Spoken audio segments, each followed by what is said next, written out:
1984년 제2부 10. 너무 오래 잠을 잤다는 생각에 벌떡 일어나 그 낡은 구식 시계를 힐끗 쳐다보니 겨우 저녁 8시 30분을 가리키고 있었다. 그는 잠시 더 꾸벅꾸벅 졸며 그대로 누워 있었다. 그때 귀에 익은 힘찬 노랫소리가 장밑 뜰에서 들려왔다. 그것은 희망 없는 환상이었지. 4월의 꽃처럼 사라져버렸네. 그 모습, 그 말, 그 꿈을 흔들어 놓고 내 마음 훔쳐가 버렸네. 저 유치한 노래가 아직도 유행하고 있는 모양이었다. 어딜 가나 저 노랫소리가 들려오는 것으로 미루어 알 수 있다. 그 노래는 증오의 노래를 압도하며 널리 유행했다. 줄리아가 그 노래소리에 잠이 깨어 한껏 기지개를 펴고는 침대 밖으로 나갔다. 배가 고파요.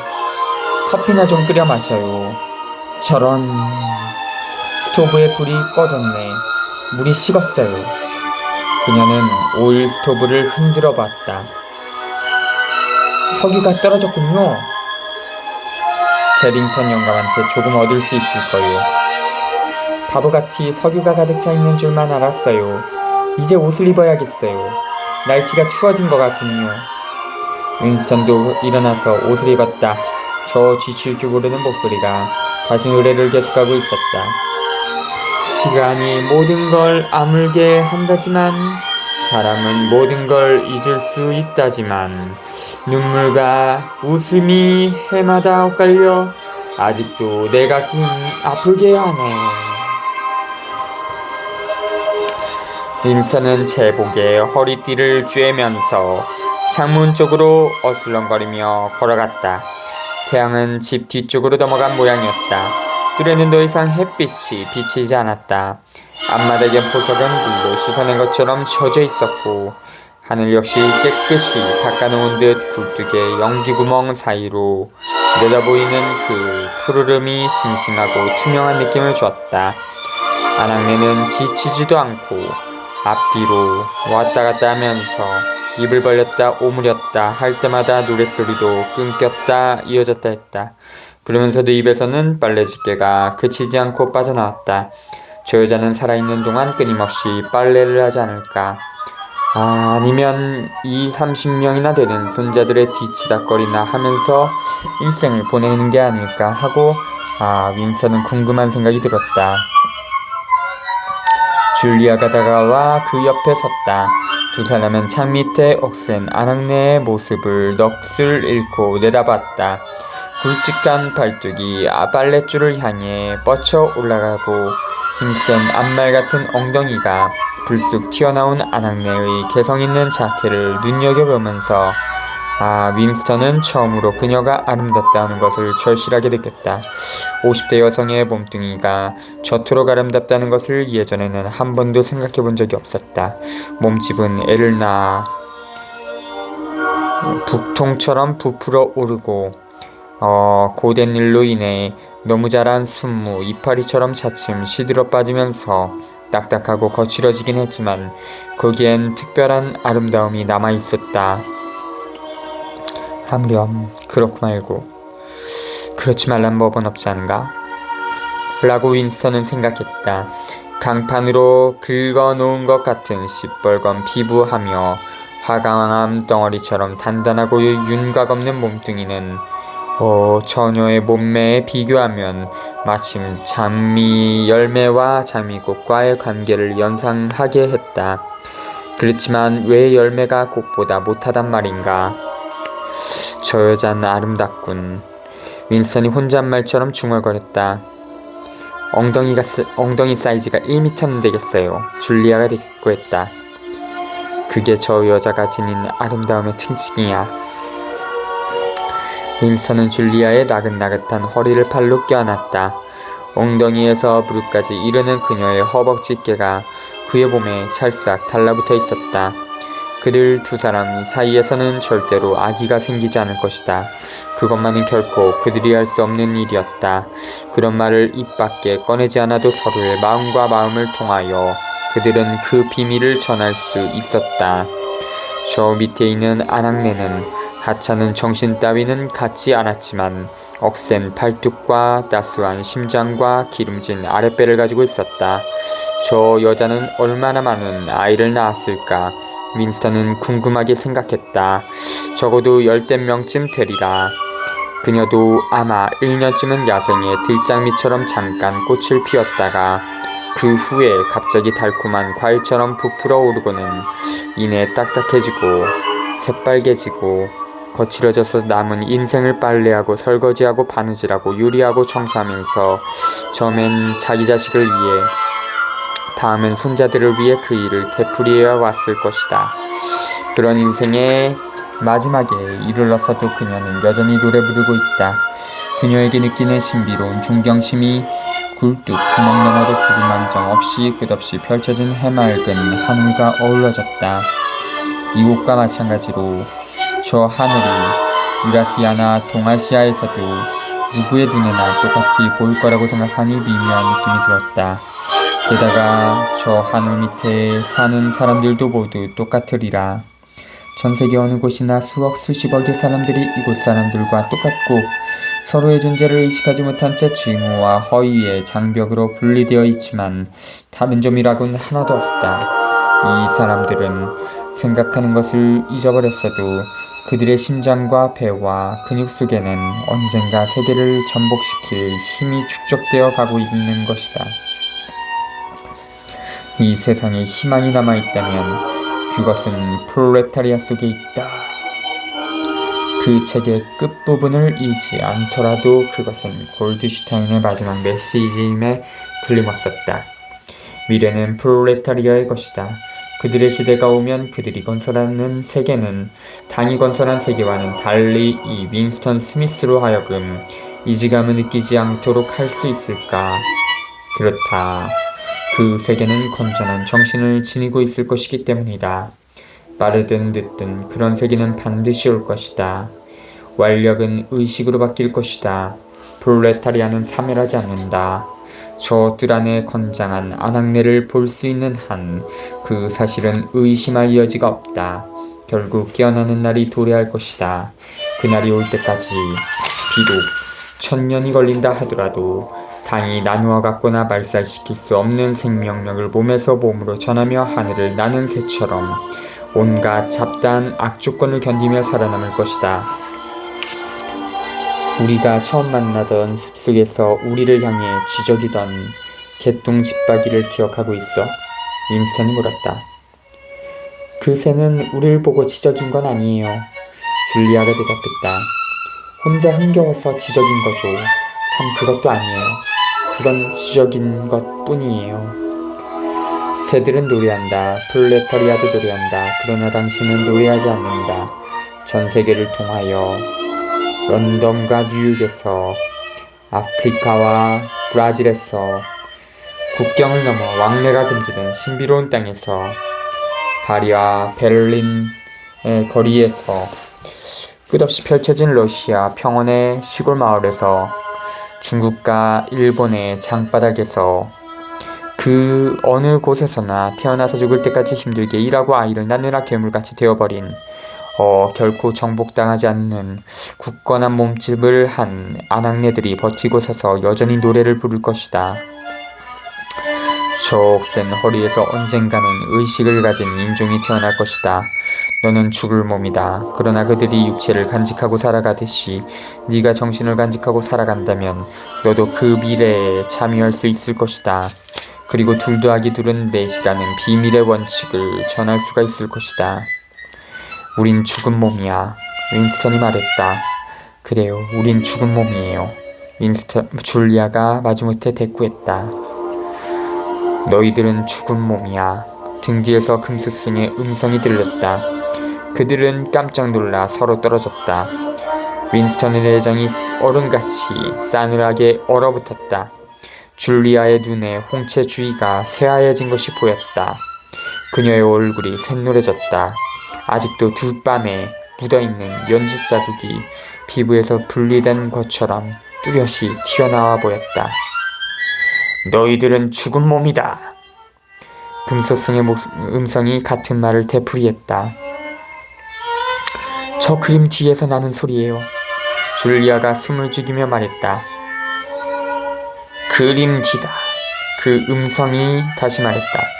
그 자리에 꼼짝 말고 있어라. 별도의 명령이 있을 때까지는.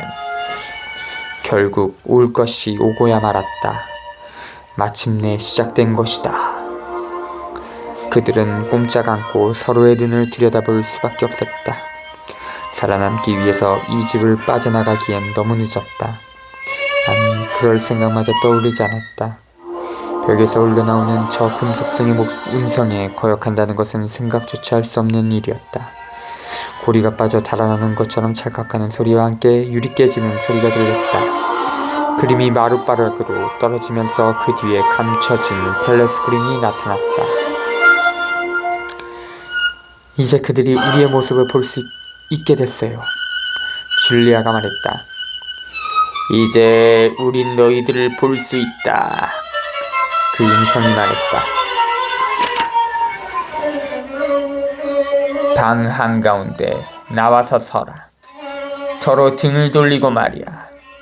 두 손을 들어 머리 뒤에다 붙이고 있어.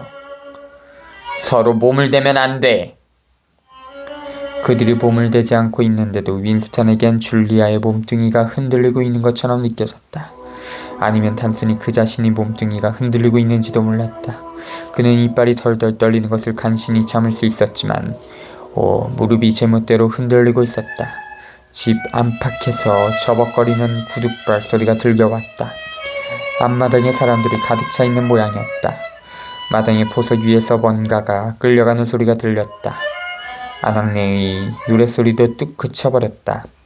빨래통이 마당에서 뒤엎어지는지 기다랗게 굴러가는 듯한 시끄러운 소리가 들리고 어지러운 성남 소리가 고통스러운 비명소리로 바뀌었다. 집이 포위됐어. 윈스턴이 말했다. 집은 포위됐다. 그 음성이 말했다. 줄리아가 이를 악무는 소리가 들렸다. 우린 이제 작별 인사를 하는 게 좋겠어요. 너희들은 작별 인사를 하는 편이 좋을 거다. 그 음성이 흉내내듯 말했다. 그런 다음에 윈스턴이 전에 들어본 듯한 지금까지와는 전혀 다른 가늘고 교양이 있는 듯한 음성이 끼어들었다. 그건 그렇고 우리 그동안 노래나 부르기로 하지. 당신의 침대를 밝혀줄 촛불이 오고 있네. 당신의 목을 칠 도끼가 오고 있네. 윈스턴의 뒤쪽에 있는 침대 위에서 무엇이 부서지는 소리가 났다. 사다리 꼭대기가 유리창을 뚫고 들어와 창틀 안쪽으로 뒤밀어졌다. 누군가가 창문을 통해 기어오르고 있었다. 계단 쪽에서도 쿵쾅거리는 발소리가 들렸다. 방은 검은 제복을 입고 징박은 장화를 싣고 손에 곤봉을 쥔 건장한 사나이들로 가득 찼다. 윈스턴은 더 이상 몸을 떨지 않았다. 눈동자조차 거의 움직이지 않았다. 단 한 가지 일만이 중요했다. 꼼짝하지 않는 것이다. 절대로 움직여서는 안 된다. 그래서 놈들에게 때릴 구실을 주지 말자. 권투 선수처럼 턱이 둔 곳으로 마고 입이 조그맣게 째진 사나이가 곤봉을 단단히 잡고 생각이 담긴 표정으로 그의 정면에 와서 멈춰섰다. 윈스턴은 그의 눈을 똑바로 쳐다봤다. 두 손을 뒤통수에다 깍지 끼고 상반신을 벌거벗은 몸으로 마주 쳐다봐야 한다는 것이 견딜 수 없는 기분이었다. 그 사나이는 시멀건 혀끝을 내밀어 입술을 핥더니 그냥 지나쳐 갔다. 다시 한번 뭔가 깨지는 소리가 요란스럽게 들렸다. 누군가가 탁자 위에 놓인 유리문진을 집어들어 벽난로에 돌벽에다 힘껏 내리쳐 산산조각을 냈다. 마치 케이크에서 떼낸 설탕으로 만든 장미꽃 봉우리처럼 생긴 조그만 핑크빛 주름 잡힌 산호 파편이 매트를 가로질러 흩어졌다. 참 작기도 하구나. 정말로 작아. 윈스턴은 혼자 생각했다. 그 순간 등 뒤에서 쾅소리를 내며 누군가가 그의 발목을 힘껏 걷어쳤다. 하마터면 그 애는 중심을 잃고 쓰러질 뻔했다. 사나이들 중에 하나가 줄리아의 명치를 주먹으로 후려치자 그녀는 접는 자처럼 몸이 푹 꺾였다. 그녀는 고통스럽게 숨을 헐떡이며 바닥 위에 나둥그렀다. 윈스턴은 단 1mm도 감히 그쪽으로 얼굴을 돌리지 못한 채 서 있었지만 언뜻 그녀의 흑빛이 된 얼굴이 곁눈에 시야 속에 들어왔다. 이런 숨막히는 공포 속에서도 그녀의 고통이 마치 자기 자신이 겪는 고통처럼 느껴졌다. 그 어떤 혹독한 고통도 그녀가 숨을 되돌리려고 안간힘을 쓰는 것보다 덜 절박하게 느껴졌으리라. 그 고통이 어떠하리라는 것을 그는 알고 있었다. 그것은 눈앞이 캄캄할 정도로 무서운 것이지만 무엇보다도 먼저 숨을 쉴 수 있어야 하기 때문에 아직 고통스럽게 느껴지지 않을 것이다. 그런 다음 두 명의 사나이가 그녀의 무릎과 어깨를 움켜잡고 번쩍 들어올려서 자루처럼 방 밖으로 들고 나갔다. 윈스턴은 밑으로 축 늘어진 그녀의 얼굴을 순간적으로 봤다. 얼굴은 샛노랗고 일그러져 있었으며 두 눈은 감겨져 있었고 양쪽 볼엔 연지 자국이 아직 남아있었다. 그것이 마지막으로 본 그녀의 모습이었다. 그는 죽은 듯이 가만히 서 있었다. 아직 어느 누구도 그를 때리지는 않았다. 전혀 관심조차 두지 않았던 온갖 생각들이 지멋대로 떠올라 그의 가슴 속을 스쳐가기 시작했다. 체링턴 씨도 체포되었는지 궁금했다. 마당에 있던 그 아낙네한테도 무슨 일이 일어났는지 궁금했다. 두세 시간 전에 소변을 보았는데도 또 몹시 마려운 게 이상했다. 벽난로 위의 시계가 9시를 가리키고 있었다. 그러나 여전히 밝은 빛이 남아있었다. 8월의 저녁에는 9시까지 어슴푸레한 빛이 남아있는 것일까? 결국 그와 줄리아가 시간 계산을 잘못한 것인지 의심스러웠다. 시계가 완전히 한 바퀴 도는 동안 잠을 자서 사실은 다음날 아침 8시 30분인데 저녁 8시 30분으로 착각한 건 아닐까. 그러나 그는 이런 일에 더 이상 신경 쓰지 않기로 했다. 그런 일은 이제 흥미조차 없었다. 통로에서 또 한 번 가벼운 발소리가 들렸다. 체링턴 씨가 방 안으로 들어왔다. 검은 제복을 입은 사나이들의 태도가 갑자기 고분고분해졌다. 체링턴 씨의 외모 역시 달라져 있었다. 그의 시선이 바닥에 떨어진 유리 문진의 파편에 멈췄다. 저 조각들을 주워. 체링턴 씨가 날카롭게 소리쳤다. 한 사나이가 순순히 그 명령에 복종하여 허리를 굽혔다. 런던 토박이의 억양이 사라지고 없었다. 윈스턴은 조금 전에 텔레스크린에서 들려왔던 음성이 누구의 목소리인가를 금방 깨달았다. 체링턴 씨는 여전히 낡은 벨벳 재킷을 입고 있었지만 반백의 머리가 이제는 검게 바뀌어 있었다.